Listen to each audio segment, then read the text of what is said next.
And we're back again. My name is Jürgen Steinmetz, joining you from eTurbo News in Honolulu. And with me today is Mr. Fabio Carboni.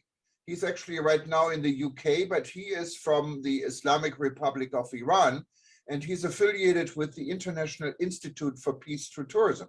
And those that have been watching us for a while, you've seen we've hosted a number of events for IIPT. We will host another one. But let's talk a little bit about Iran. People don't really know very much, specifically here in North America, about what is Iran tourism all about. Why should you go to Iran? Is it safe to go to Iran? Is it a peaceful country? What do you think, Fabio? Hi, hello everyone. Hello, Jürgen. It's great to be with you. Thanks a lot for this space. First of all, absolutely, it is safe. But let me just correct the part of your introduction. I'm Italian. My name is Fabio Carboni. I'm Italian, but I'm a special envoy for Iran of the International Institute for Peace Through Tourism. And in Iran, I founded in 2018 the Iran chapter of the International Institute for Peace Through Tourism. Now, back to your question: is it safe to travel to Iran? Well, it's not only safe, but it's a wonderful experience.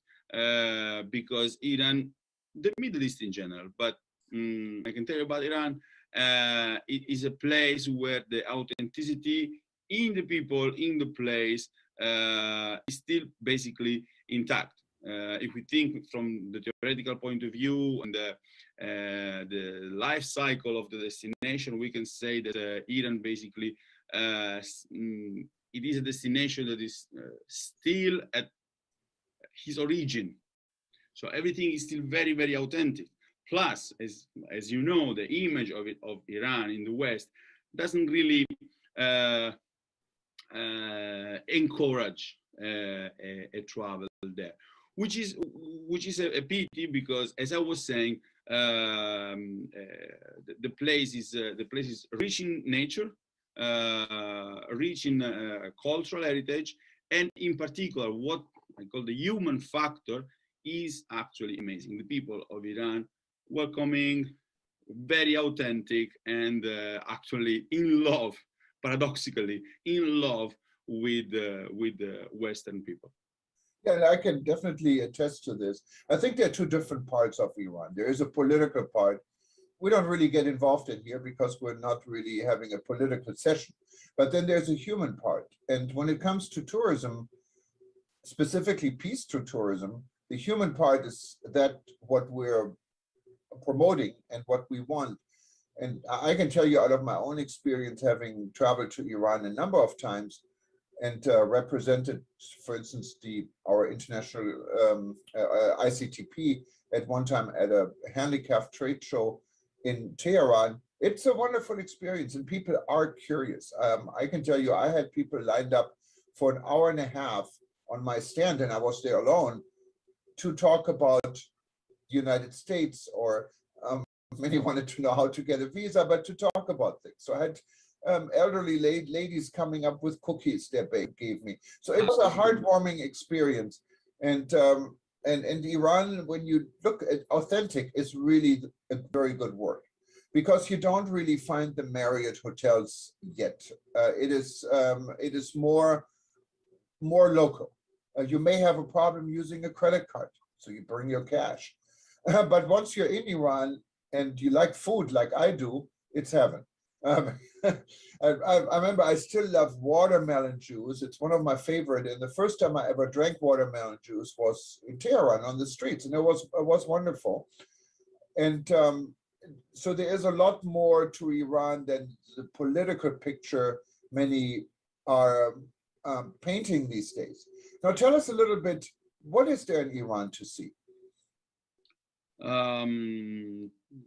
It's important that you pick the point of the political aspect, but because we always highlight this aspect. The International Institute for Peace Through Tourism is a non-political organization. So, as you were correctly said, when we talk about tourism, we talk about the people of the place, the authenticity of the place, and the encounter among people.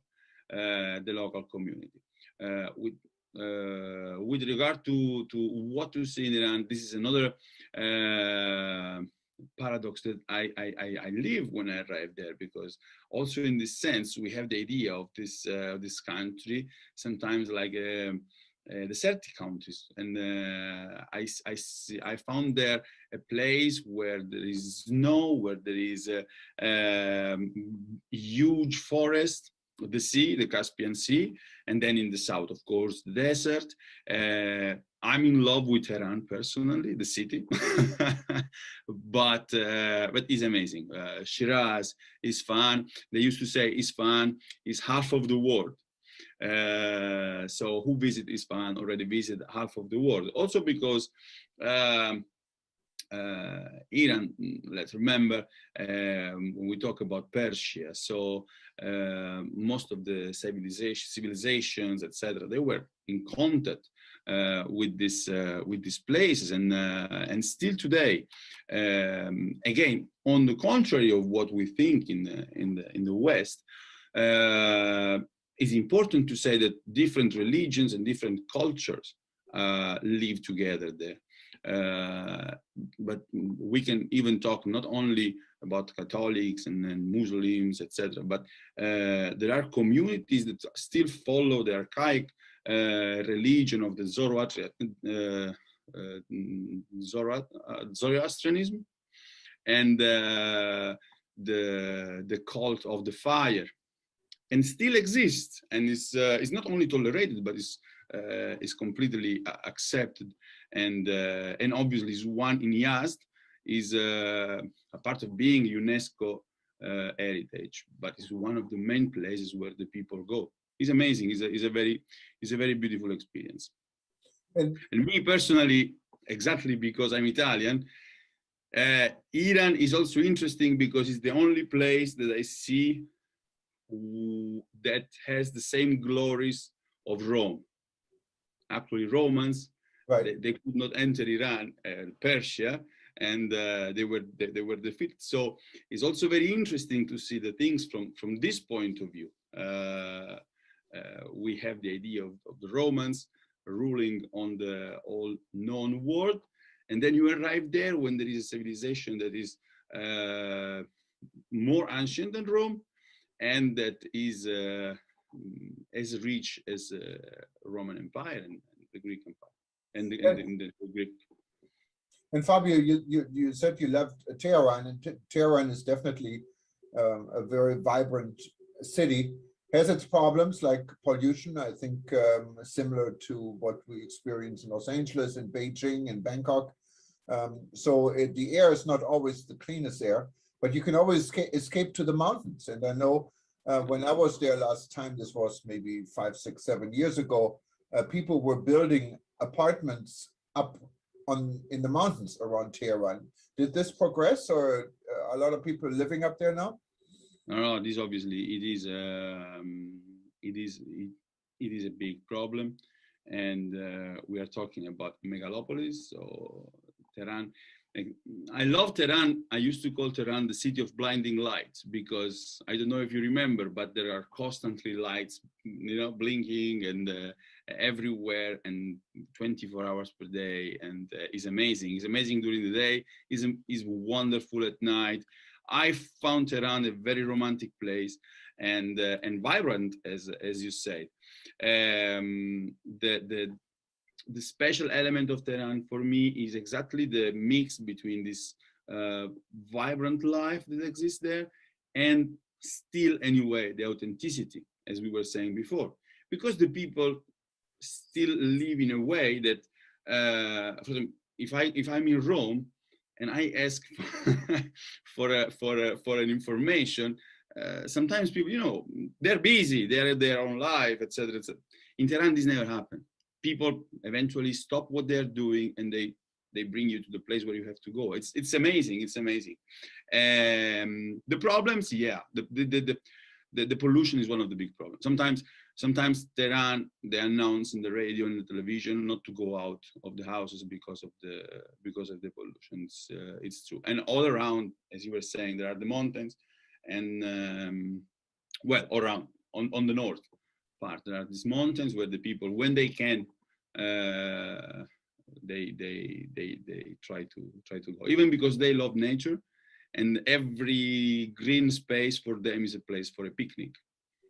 Yeah, and of course you can always escape the big city and experience the countryside, like the Caspian Sea is a wonderful place with nature, and Isfahan, and visit some of the other cities.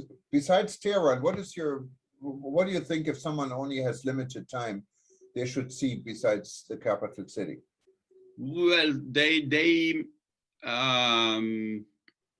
I'm not one of the best person to answer this question because I love all Iran.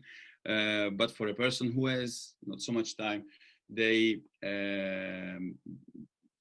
even more than Tehran, they used to suggest what they call the Golden Triangle: Isfahan, Yazd, and Shiraz, which is on the south of Tehran.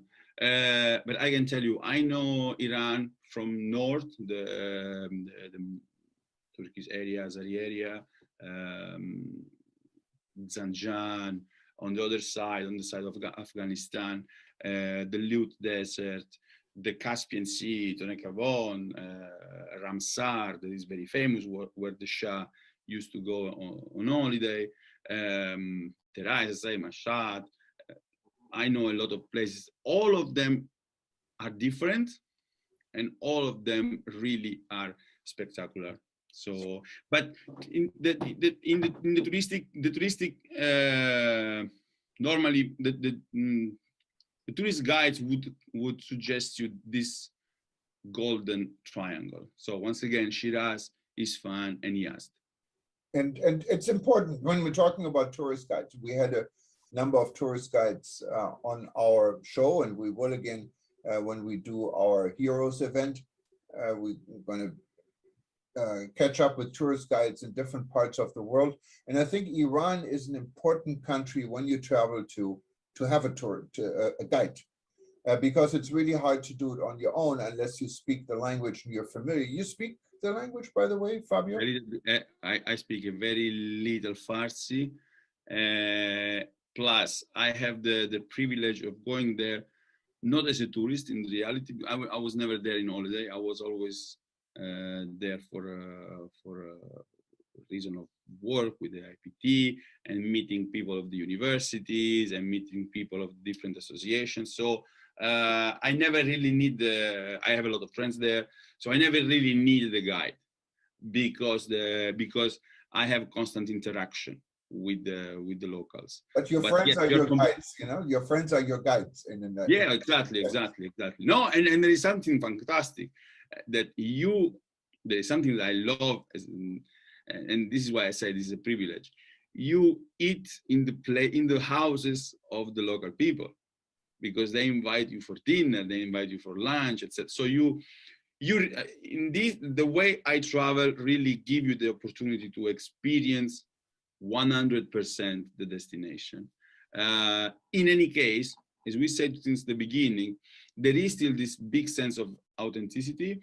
You have a constant contact with the population, because the population, when see you, they call it Khoreji, that is the foreigner, someone that is, but the word is like, is a foreigner, but someone is a little bit dumb, but is a bit lost, and they help you. So you have this constant, very authentic contact with them.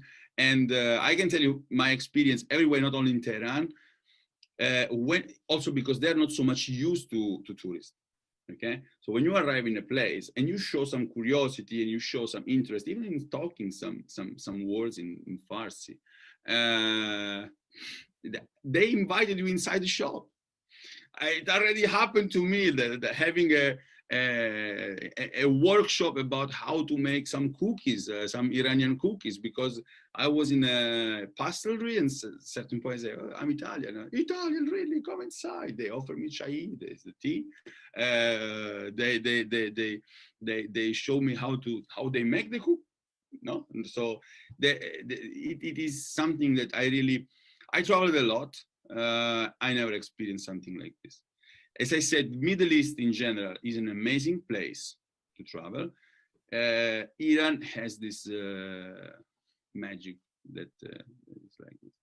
And talking about food, and you're Italian, and Italian is you have some of the best food in the world. Every other restaurant here in Hawaii is Italian, but we only have one Iranian place. But Iranian food is good, isn't it? He's amazing, yes. I can, I can say this very good, yes. Well, some taste, but this is personal, of course. Some of the tastes are even too much because they used to cook a lot of sheeps, a lot of you know, a lot of meat, and some tastes are really for us are very strong. But then finally, if we think again about this, our grandmothers, they used to cook like this. Like, you know, I find like places like Tehran or other cities, like make me remember the Italy that they show in the movies, like the Italy of the 1950s or so yes, yeah, it's a very big complete experience, also from the point of view of the food. Yeah, and of course, cultures are different in different countries, and some of the things I experienced in Iran are quite strange. But then again, they may not be strange in the eyes of an Iranian. One of the well, maybe two of the experience I had, I found quite strange is when you go to a restaurant and you hear music and performers. They're only men. They're no women. What happened? Yeah, well, as we were saying before, there is, well, for the work that we do, me, you, we are not involved or interested with the political part. I mean, this in a cultural sense. I don't mean in a political sense. No. There are singers, but they here the problem is that they cannot perform. Actually, not even it's not like in Europe, like you have a pub with live music, for example. It's not exactly like this. If it's traditional music, yes, it's more accepted, but you don't have rock bands in the pubs, you know. This is not, and in particular, you don't have women singing, but this is something related more to the politics. But no. Culturally speaking, Persians have absolutely no issues with this. No, and it's not only the singing. Even I remember when I went to someone's home who invited me, and the wife cooked, and it was absolutely wonderful. And they did have Persian rock music. They got it from a radio station on satellite from Los Angeles. Exactly. It wasn't available locally, and then there was also alcohol all of a sudden, so that wasn't an issue anymore. But the only thing what kind of triggered my curiosity, and you know, it's strange in a Western eye, the wife who did all the cooking, who went through all this work, she sat in the kitchen, while everyone else was sitting in the living room enjoying the dinner. So I you know, there's some things, and that is definitely not political because it's in your own home. Yeah. So in this case, you eventually, this was a house of Muslim family, and this is quite normal, right, but we have to remember that Iran originally is Persian, is not Arab, and the Muslims were a minority. So, for example, to me, I'm in Iran like almost 10 years. To me, this never happened. I know that sometimes can happen in the family that are traditional. For example, when you enter in a house and the woman cover herself with a hijab. This happen if the woman is Muslim, but this doesn't happen all the time. Which is not something necessary, which is not something bad. We have also to respect the belief of everyone, obviously. This is not a critique, but just to describe the country. So there is this big variety, as I was saying before, of religion. When they're outside, everyone is covered with the hijab because the law requires to cover yourself with the hijab, even if you are a tourist. and it's okay. So this is a rule, and you have to follow the rule. But then in the house, everyone do the things according to their own beliefs. So you can enter in the house where people cover themselves because they are Muslim, and you are a stranger. You don't belong to the family, so they follow their own tradition. But there are other people that are not Muslim, and they act more naturally in a more relaxed way. And unfortunately, Iran has been hit hard also with the COVID virus, and quite early actually. Numbers were skyrocketing compared to other destinations on the same level as Italy went through back in 2020. What was enormous. How's the situation now with COVID? And is tourism open? Is it reopening? Are there plans? Do you know what the latest is? But in the reality, the commercial flights, they were. I was in Iran. A couple of months ago, and for 1 month, commercial flights they continued. The problem is that all the countries in the West they suggest not to go, and they still suggest not to go because the situation, unfortunately, indeed is critical. Me myself, I lost several friends for the COVID, and you have to consider that the situation there is that a situation that is already problematic by itself, but then there is this big limitation to drugs and the medicines that is related to the well, obviously, we said we don't want to talk about politics, but we're talking about this. It's necessary to say this, to the sanctions. So they do not have access to some of the medicine used for the COVID because of the sanctions. So and that is exactly, Fabio, on a global scale. I think not only Iran is complaining about, many other countries, specifically in Africa, are complaining about that there is no equal access to vaccine and medication. If you look here in the United States, you find TV commercials everywhere. People get paid $100. You can win $1 million lottery, but please get vaccinated. We have enough vaccine. And then there are other countries where there isn't enough vaccine. There's not even enough, and that includes countries even like in the West, in Australia, that have issues with this. So it's not one world and one chance for everyone. Sometimes there are regions that have less chance than others.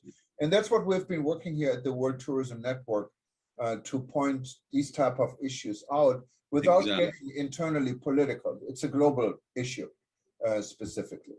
And it is what they call it the geopolitics of the vaccine, the geopolitics of COVID, where the vaccine is taken as a kind of a measure of power, no, of the countries. Anyway, we don't want to talk politics, but of course the problem is that then the normal people suffer about this. Always triggers down to the normal people, and that is sad. But the fun part is here, there is a cultural festival, what is not going to take place with people visiting in person yet, maybe next year, but virtually, and you're promoting it. Tell us a little bit more what you're planning. Oh, yes. So as a special envoy in Iran for the IPT, and as a founder of the Iran chapter of this organization, well, actually 3 years ago almost, I had this idea of this festival, walking on the Tabiat Bridge. It is a wonderful place in Tehran, designed by a woman, an architect, Leila. It's a wonderful place. And this idea of the bridge, the walking on the bridge, bring to my mind this idea, which is bridging the day of International Day of Peace with the International Day of Tourism. So 21st of September, International Day of Peace, and International Day of Tourism on the 27th, and creating like this a symbolic bridge to link tourism and peace.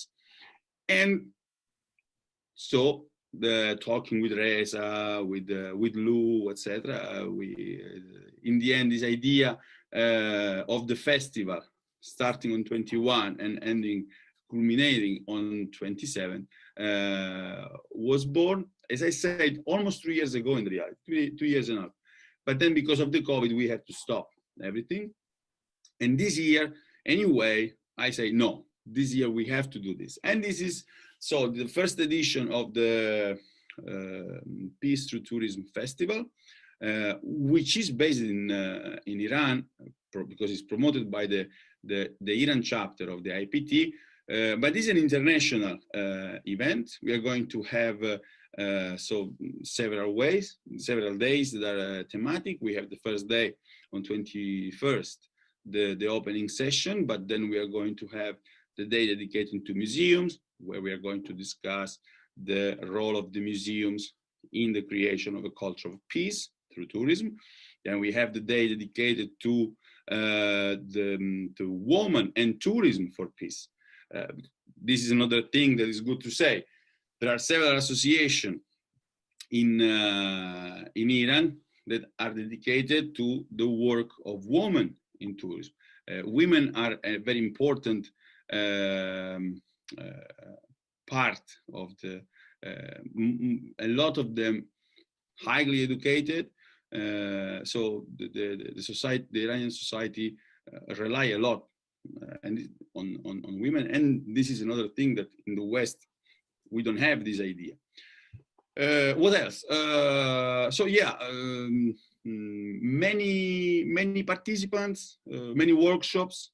We are going to have the, for example, the workshop of the Iranian photographers of the National Geographic.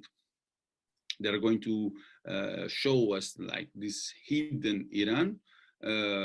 So the idea is this: having 1 week in which we talk under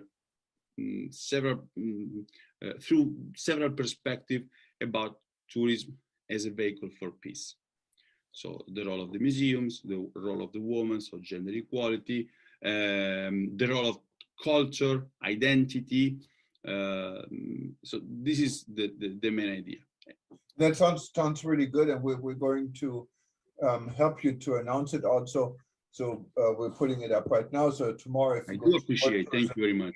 And if you go to worldtourismevents.com, you will see it listed among several other events we're bringing up for World Tourism Day, because it's all really around World Tourism Day. Where the first event we're organizing is for accessible tourism. That means our people that travel with a physical challenge or other challenges. We're going to have our heroes that we're recognizing at our World Tourism event. And then we're going to go into climate issues with Professor Jeffrey Lipman.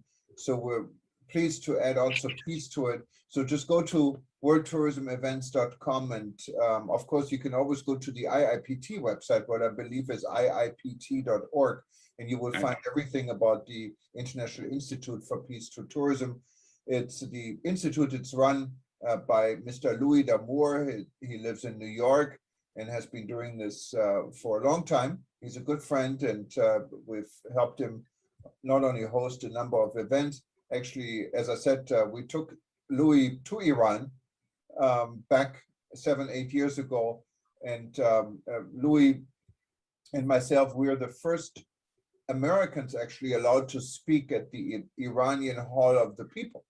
And we spoke about tourism and peace in front of ministers, or they call them vice presidents of tourism. And so it was quite an experience. And it was on live TV and all over the place. So many people came up to us after this event.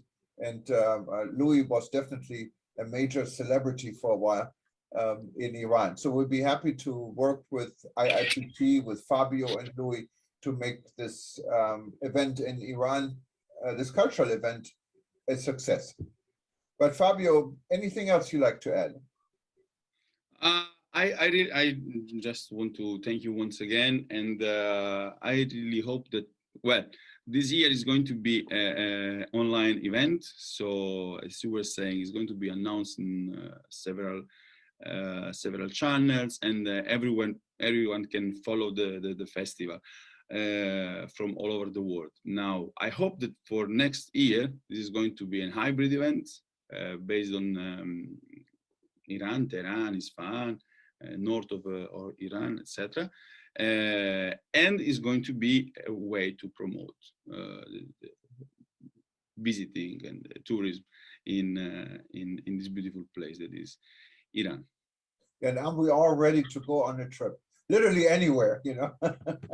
We're always Get me out of here, wherever you are. But Fabio, it was wonderful to have you as a guest today. And for those that are watching us now live, this will repeat a number of times on all our platforms at eTopia News. And if you wanted to watch it again, just go to our YouTube channel or to livestream.com, livestream.travel, I'm sorry. And you will see this and many other events we had in the past. For those that are not member yet of the World Tourism Network, you should join us. Just put IIPT as an invitation code, and it's 3 months free. We don't charge you anything, and it's not breaking your bank after this either. I think our membership is about $90 a year, or you can pay $10 a month. So it's not really expensive, but it's well worth it. You will meet many people like Fabio, and you'll be part of everyone, and you can actually attend events like this and ask questions and make a difference. We have a lot of things we lobby for. Some of them may sound political in the world, but we feel they're important, like vaccination is one of them.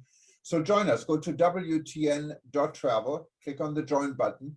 And so if you haven't done this yet, and you become one of us. But Fabio, thank you so much for attending. Thank you once again. Thank you. Thank you all. You have a nice evening in London. Take care. Thanks a lot. Thank you. Thanks a lot. Bye. Bye. Thank you, Thomas.